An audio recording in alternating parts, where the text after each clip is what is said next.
4 PM news network में दोस्तों आपका स्वागत है। मैं हूं आपके साथ राशिद ज़हीर। कांग्रेस 99 सीट्स आई, 100 हो गए। महाराष्ट्र के अंदर सांगली के जो सांसद हैं उन्होंने कांग्रेस को ज्वाइन कर लिया है। 100 हो गए और लाइन लगी हुई है। सरकार तो बन रही है मोदी जी की। लोगों को कूद कूद कर जाना चाहिए एनडीए की सरकार में, लेकिन ऐसी क्या वजह है? राहुल गांधी में ऐसा कौन सा चार्म दिखाई दे गया है? इंडिया गठबंधन के अंदर ऐसी कौन सी ताकत नज़र आ गई है कि लोगों को अपना भविष्य, देश का भविष्य, हालांकि देश का भविष्य बहुत लोग सोचते नहीं हैं, कांग्रेस में या विपक्षी गठबंधन में दिखाई देने लगा है। मैं आपको खबर दिखाता हूँ। ये तस्वीर जो है आपके सामने, ये सोनिया गांधी और राहुल गांधी के बीच में जो खड़े हैं, ये महाराष्ट्र के सांगली के निर्दलीय सांसद हैं। इनका नाम है विशाल पाटिल और कांग्रेस के अंदर ये सहयोगी बन गए। 2 निर्दलीय और इंतज़ार में। मैं अगर आपसे ये कहूँ कि साहब, कश्मीर में जो रशीद इंजीनियर हैं जो जेल में है शायद गालिबन, या लद्दाख के जो इंडिपेंडेंट जीते हैं वो कहाँ जाएंगे? पता चलेगा कि विपक्ष के अलावा उनके पास कोई रास्ता नहीं है, क्योंकि जो सोच है, जो विचार है, वो कांग्रेस की तरफ ज़्यादा मिलता है। क्योंकि ये लोग अपनी जो लड़ाई लड़कर आए हैं वो नफ़रतों के माहौल के अंदर नफ़रती ताकतों को हरा कर आए। उत्तर प्रदेश के नगीना के अंदर जो चंद्रशेखर आज़ाद साहब जीते हैं, जिनको अखिलेश यादव जी ने टिकट नहीं दिया था, वो अगर जाएंगे तो कहाँ जाएंगे?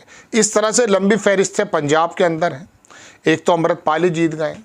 गोदी मीडिया आपको ये बात नहीं बताती है कि देश के अंदर किस प्रकार का माहौल भी पनपता जा रहा है। मैं आपको बताना चाहता हूँ, लेकिन इस समय सरकार के बनाने का, बिगाड़ने का खेल चल रहा है। तो मुझे लगा आपको ये बात बता दूँ कि फ़िलहाल जो निर्दलीय हैं या शिवसेना शिंदे वाली महाराष्ट्र के अंदर, या उनके विधायक अजीत पवार के विधायक, वो टूट कर जाने की कोशिश कर रहे हैं, या तो शरद पवार की तरफ, या फिर उद्धव ठाकरे की यूबीटी जो है शिवसेना यूबीटी उसकी तरफ, और या फिर कांग्रेस की तरफ आना चाहते हैं। और ये यही की वजह नहीं है। मैं आपको बता रहा हूँ, अगर मोदी जी जैसे कि प्रधानमंत्री बनने जाना है तीसरी बार, अगर ऐसा नहीं हो पाता तो बहुत सारे लोग ऐसे होते जो इंडिया गठबंधन की तरफ आपको आते हुए नज़र आते। तो दोस्तों, बात यह है कि ये जो लोग धीरे धीरे बजाय सरकार के बनने की तरफ को लोग जाने की जगह विपक्ष की जगह जा रहे हैं, इसकी वजह क्या है? मैं आपको बार बार ये तो सवाल कर रहा हूँ। उसकी वजह यह है क्योंकि वो जानते हैं कि आने वाला वक्त जो है वो इंसाफ पसंद लोगों का है, कांग्रेस का है, या फिर राहुल गांधी की अगुवाई के अंदर अगर मजबूती स्थिति मिले तो सरकार शायद सक्षम उसकी बन जाएगी। और इंतज़ार कर रहे हैं लोग। और भारतीय जनता पार्टी के अंदर हाल ये है कि जो गठबंधन आए हैं उसमें नायडू साहब हों, नीतीश कुमार हों, हदिया मांझी जी जिनकी एक ही सीट है, गया से जीते हैं शायद, तो ये तमाम लोग जो हैं अपने अपने मंत्रालयों की मांग कर रहे हैं। हद ये है कि वो रिपब्लिकन पार्टी ऑफ इंडिया जो थी अठावले साहब, वो भी केंद्र के अंदर मांग कर रहे हैं।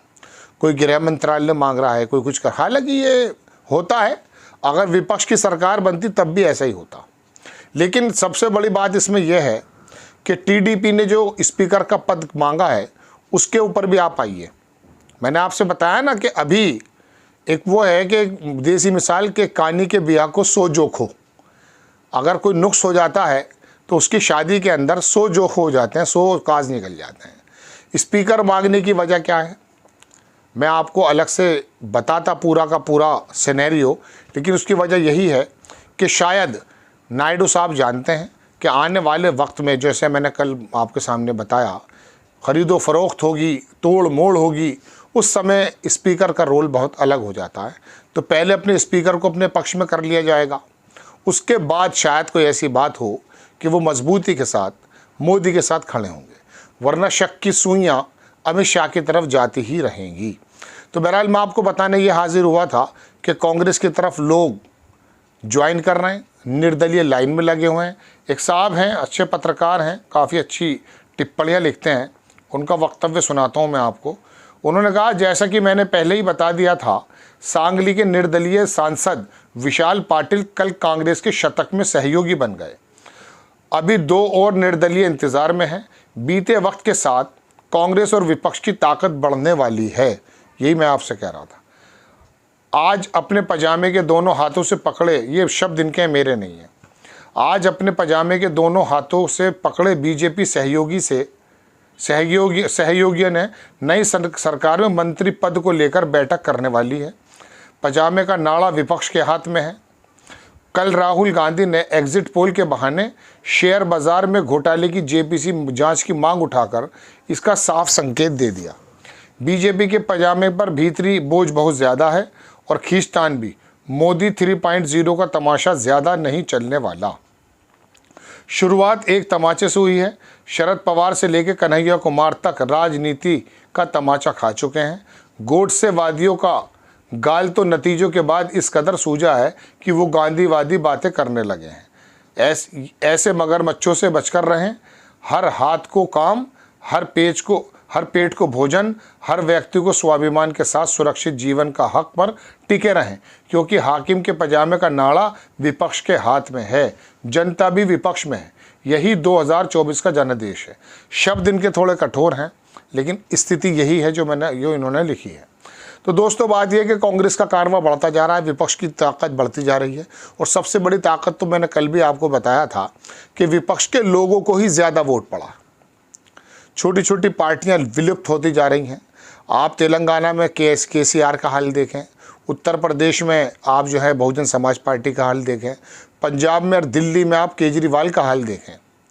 हालांकि केजरीवाल ने काम किया, इसमें कोई दो राय नहीं है, केसीआर ने काम किया था, इसमें कोई दो राय नहीं है। लेकिन जब प्रश्न राष्ट्रीय मुद्दों का आ जाता है तो लोगों को अपना अपना पक्ष लेना ही पड़ता है, अपना स्टैंड लेना पड़ता है। कांग्रेस का 100 हो चुका है।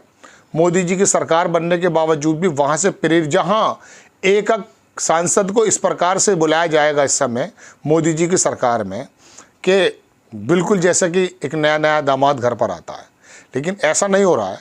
लोग वहाँ जाने की जगह विपक्ष के खेमों में जाना पसंद कर रहे हैं। जैसा मैंने आपको बताया कि शिवसेना में जाने की खबरें विधायकों की हैं, उद्धव ठाकरे वाली शिवसेना में।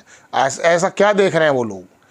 और शिंदे साहब के जो सांसद हैं उनके बारे में भी इसी तरह की खबरें आती हैं। निर्दलियों का तो मैंने आपको बता ही दिया है क्या हाल है। आपको खबर कैसी लगी अपनी राय कमेंट्स बॉक्स में ज़रूर दीजिए। चैनल को सब्सक्राइब कीजिए, शेयर कीजिए। नेक्स्ट टाइम मैं किसी खबर के साथ हाजिर होता हूँ। जय हिंद।